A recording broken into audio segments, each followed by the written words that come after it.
So today we're going to go through some basic screenwriting formats using an online software program, Celtx. Celtx is just one of many options. You could certainly go with something else if you prefer, but the essential components are going to be the same regardless of which one you use. This is a free option, so first thing we'll do is open up our browser and pull up Celtx, celtx.com, and in the top right up here in the bar you can see the login. If you don't have an account, at the bottom you can sign up. If you click that, just enter your email address for an individual studio. It'll give you 3 free scripts that you can write before it asks you to subscribe to give you some more. I've already got an account, so I'm just going to go ahead and log in. But you don't have to pay for it. It'll give you options where you can. Don't do that unless you really need to, but if this is your first script, I would definitely recommend start with the free version, and once you need some of those additional components, feel free to get it then.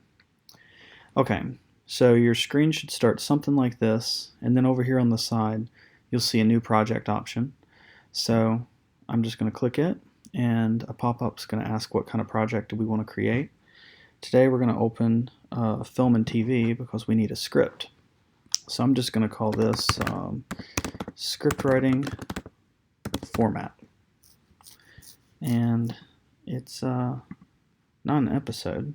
If you do have a pre-existing script in any of these formats, you can upload it and it'll maintain the formatting. So that's nice. And once I click it, you see we've got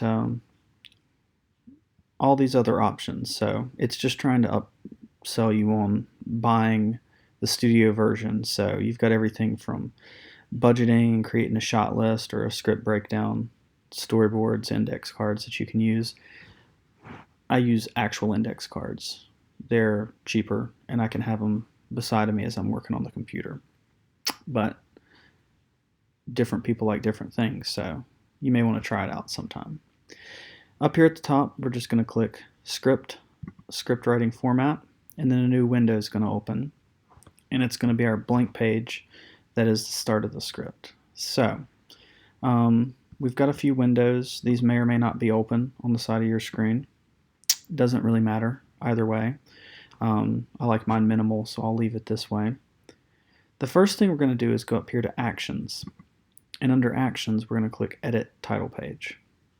Now, this is the beauty of these programs, is they enter everything in for you. So I'm going to type script writing format by, I prefer it this way, William Stephen Davis. Based on nothing, contact info, I'll go ahead and just put my email address so you can see where that's going to format. And then I'll click OK. Alright, you might be thinking we don't see it, so what's going on?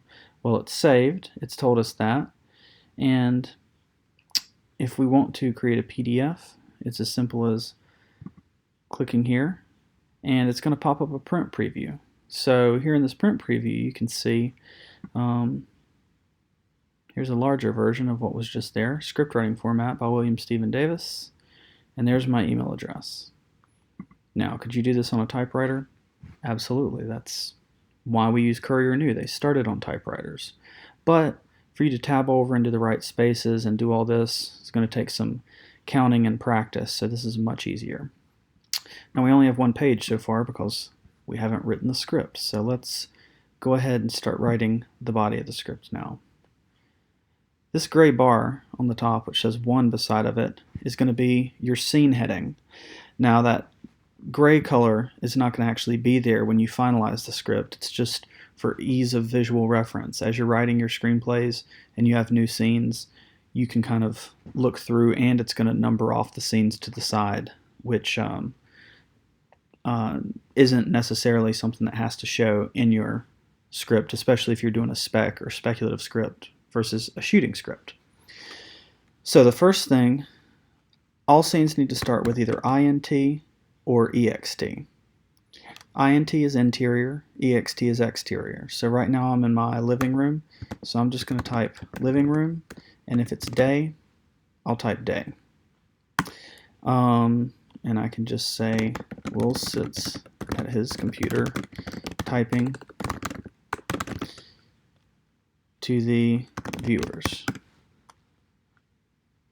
Now, when I hit enter, it just automatically went from the scene heading to the action. And you see it change up here. I hit enter and it stays action, and if I hit enter again, it goes back to scene heading. So it just cycles through those options by hitting the same button. So if I did outside, it would say ext backyard, because I'm overlooking the backyard, day. Now some people get more specific and put times of day, unless it's a show like 24 where every minute matters. You don't really need to say 2:55 p.m. Day or night, morning, evening, things like that are typically fine.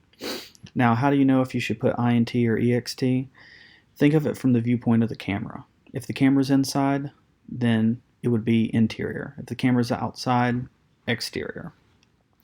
So here I would just say, Will is seen typing at his computer. Alright, maybe I don't need both of those scenes, but there they are. Now, I do have a document with some stolen dialogue to work off of as an example. This is something that we're doing for the class, so let's go ahead and take a look at this. I'm just going to delete everything else and we're going to start all over. So, border crossing scene. My first line here, 4 people sit across from one another at a picnic table in a rec room late at night. So we're saying interior, rec room, night. Why don't I type more than that? Well, don't think of scripts as stories or novels. Think of them as blueprints. This is meant to be something that works for actors and everyone on the crew as a referential point for dialogue and what things look like, and you really only need the bare essentials. So if you're a wordy person like me, keep it simple, streamline it, and just put what needs to be there, because anything you put here, someone's going to have to produce, someone's going to have to light, someone's going to have to perform, someone's going to have to film. So I'm going to say 4 people sit across from one another at a picnic table. And then whenever there's a new thought or set of actions, I'll typically break it up and have a line. Now when I hit enter, it's double spacing it for me there. Most are drunk. Person 2 is holding a food item from Taco Bell. Well, maybe I want to put this with that, and then I'll just say person 2 is holding a food item from Taco Bell. Now, notice how I capitalize person 2. The first time a character is introduced, you should capitalize their name. Every time after that, if I wrote person 2 again, I would write it this way. Okay, so it's just the first time. That's a visual indicator for everyone that's the very first time that character is introduced in the script. So, I've got to now have this person talking. You see I've got my dialogue written in a very simple way over here. So if I hit tab, it's going to automatically jump, and you see this right here switches from action when I hit tab to character. So now as I start typing person 1, it's already in all caps, because every time a character name is listed for dialogue, it's always in all caps. So I hit enter and watch what happens up here. Character, as I hit enter, turns to dialogue. And now it's formatting dialogue, so as I type, please tell me what this is, this reads for everyone who's involved with interacting with this script. Person 1 says, please tell me what this is. And then I hit enter, and it switches back to my next line over here. Person 2 says, it's a Mexi Melt. And then I hit enter again to character. And as I start typing person 1, it gives me the option. So I can just click person 1 and it goes back to them to say where's it from. And that might be a small little effort, but for me to just hit down and enter instead of typing it, maybe it saves me 3 seconds, maybe it saves me 1 second. But if you do that 1,000 times in a script, which is not a over exaggeration, it's definitely something that could end up saving you a lot of time. So Highway 421, I type this and you see how it automatically formats to where the dialogue stays blocked in the middle of the scene. Alright, so I'm just catching myself up. Person 1, you gonna eat it? And then person 2 is going to laugh, as we can see right here. So I hit enter and it goes to dialogue, and when I hit tab, dialogue changes to parentheticals. And that's where I'm going to put laughs. So a parenthetical is any moment where a character is speaking in a way that is different from how they would typically speak. So if they're needing to say a line with a certain tone or inflection that's different from their standard dialogue, you would want to list it there. Always keep it lowercase unless a name's involved. Why would a name be involved if we did something like to person 1? Well, we already know they're talking to person 1 because that's the only person that's here speaking at this point. But if you're talking to a group and then to a person, that would be where you'd say to the group, to person 1, something like that. So I hit enter and it goes back to dialogue and I write yeah. Now, person 3, if person 3 is off screen, we would do OS for off screen. If you have a voiceover like a narrator, you would do VO for voiceover. Okay? But in this case, the person's in the room, they're a real person, they're not a narrator, so if we're not seeing them in the shot, they're off screen. If someone says, I'm going to the kitchen, they walk in the other room and continue talking, their dialogue would then be OS or off screen. So they're going to say cheers. So person 2 does a cheers with his taco to person 3, and that's sitting beside person 1. Now you'll notice here I highlighted the word, or excuse me, all caps the word cheers. I did that because if there's ever any action or sound, so in this case it's an action that the actors would need to perform, if there was a sound or a noise that occurred in the scene, I might also capitalize it that way.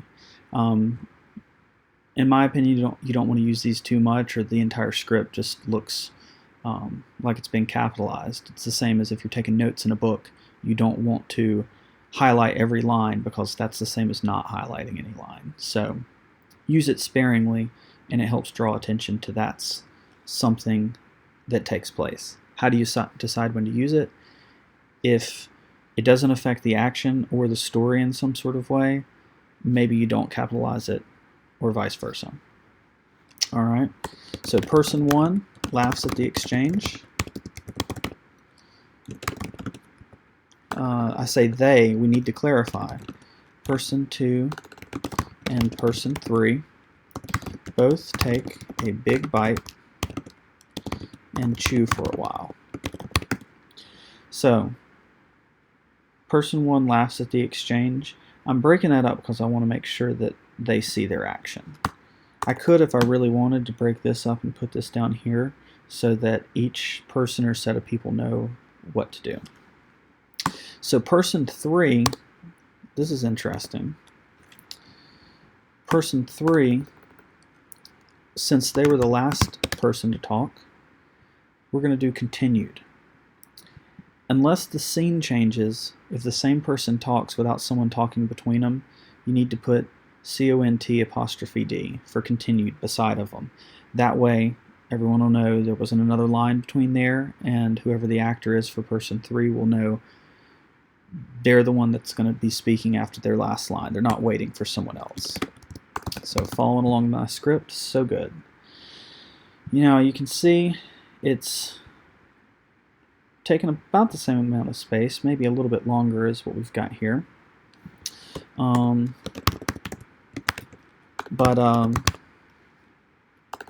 the wife has just been introduced, so I'll all caps her name. Watches him eat. Remember, you all caps a character's name when they're first introduced. So did I do that with everybody? Person 2. Person 3, I did not. So there we go.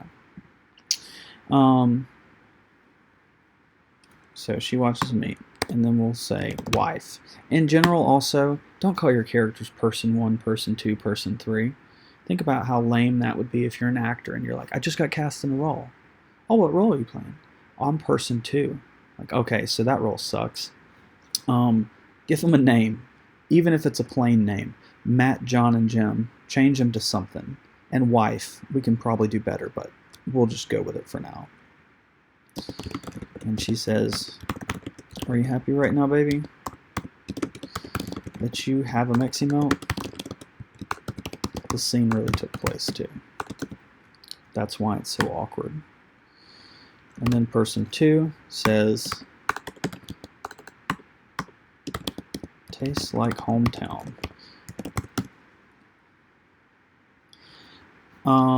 So here, person 4 laughs. We can all caps it if we want. Oftentimes I don't if it's the only line because they're not going to miss if they're doing that.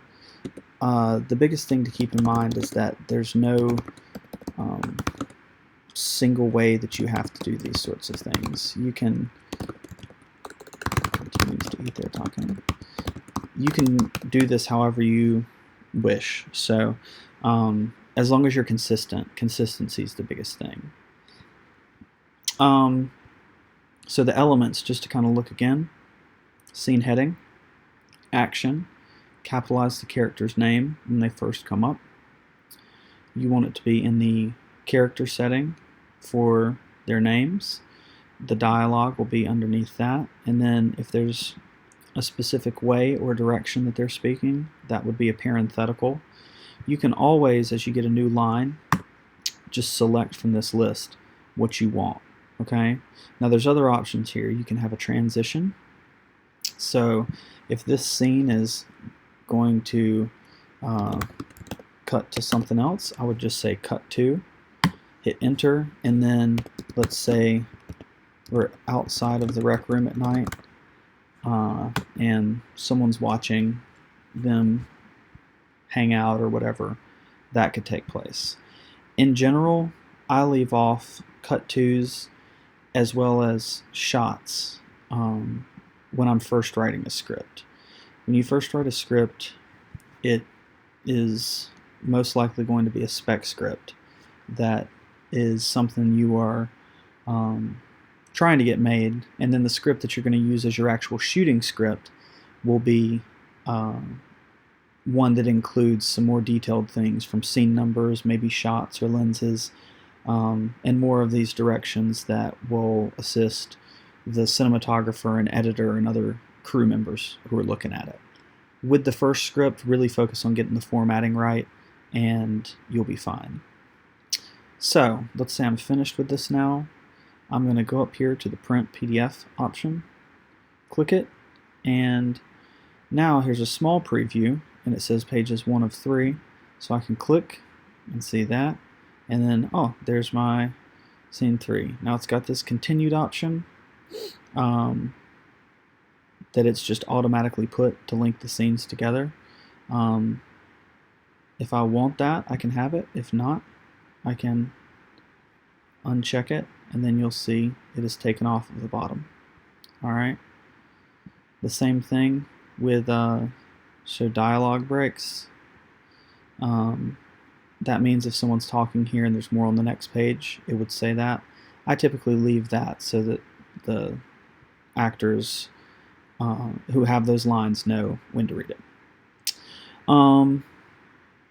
So, if I like the way it looks, then I'll simply click download, and it downloads, and we'll see preview open up. This is my preview file. If I want to view this thing full screen, I'll do this, and I can just click to the next page. It's showing 2 pages, but you can see here's my script, and we can read through it quite simply. So pretty straightforward, but definitely the kind of thing that a handful of elements goes a long way, and you can write essentially any script using these strategies here, and it saves it as a PDF, so it's already the name of what my script was. I could of course change that if I wanted. Upload these scripts, and we'll read through them and talk about how to take these concepts that you have and turn them into scripts from there. So thanks a lot.